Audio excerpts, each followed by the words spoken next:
briefly, why are you running for U.S. Congress in Connie Max? Let's see. Sure. This election is really about three things: jobs, jobs, and jobs. It's all about the economy. For those who are underwater in their homes, those who can't find a job, those watching the nest egg that they have worked so hard for all of their life just dry up. It's a pretty simple solution. We need to get government out of the way, whether it's getting EPA out of the way of businesses that want to grow, or putting more money back in the private sector. Another simple theme with this that people just don't understand is that the more money that's in the public sector in Washington, that's less money in our pocket. I want to go to Washington and make sure that you have more money in your pocket and we can allow our businesses to thrive in this country. Now, speaking of jobs, today the jobs numbers came out. We're at 8.3% unemployment. It's a dramatic increase in jobs. Any thoughts on that? Yeah, the problem is that people have just dropped out of the system. They're not even working. They're not even looking for work anymore.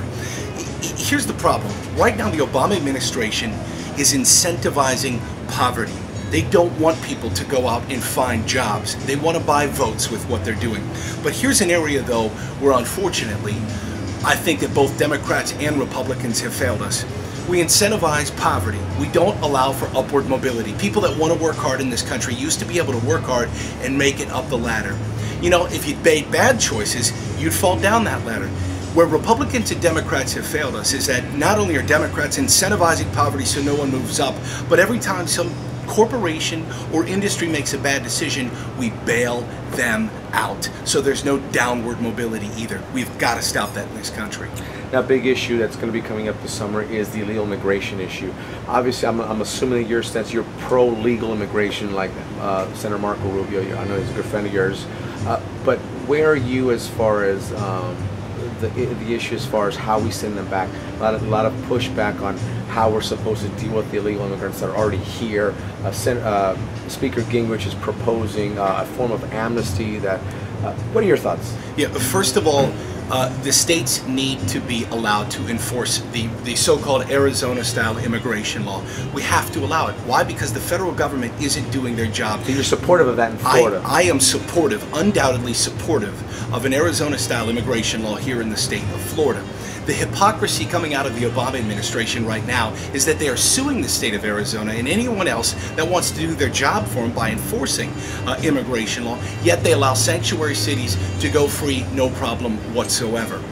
In the bigger picture of things, though, I'm a constitutional fiscal conservative Republican, but I am not scared to say that Republicans of the past and career politicians have failed us. When we look at the immigration policy in this country, it starts with a secure border.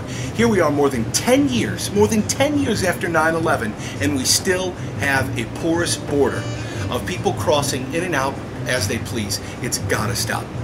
So your campaign in full swing. Any particular events that you just launched a couple weeks back? What kind of support are you receiving? What kind of have you received any endorsements or anything like that? Yeah, the endorsement first and foremost that I have is of the people.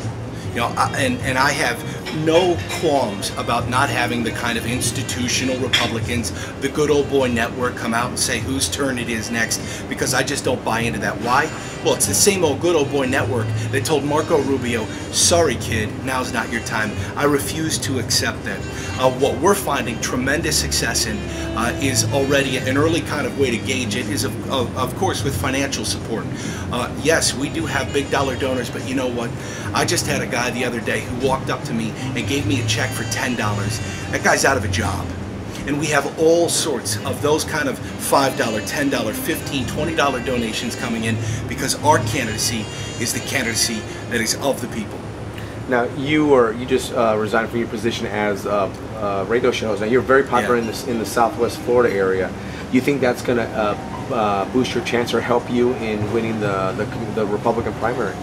Yes. And eventually the actual congressional seat. Sure. Yeah, I have no qualms in saying that I've been very blessed here in Southwest Florida in a broadcasting career. I've been in people's living rooms, in their cars as the conservative voice. I've been a reporter, an anchor. It's kind of funny.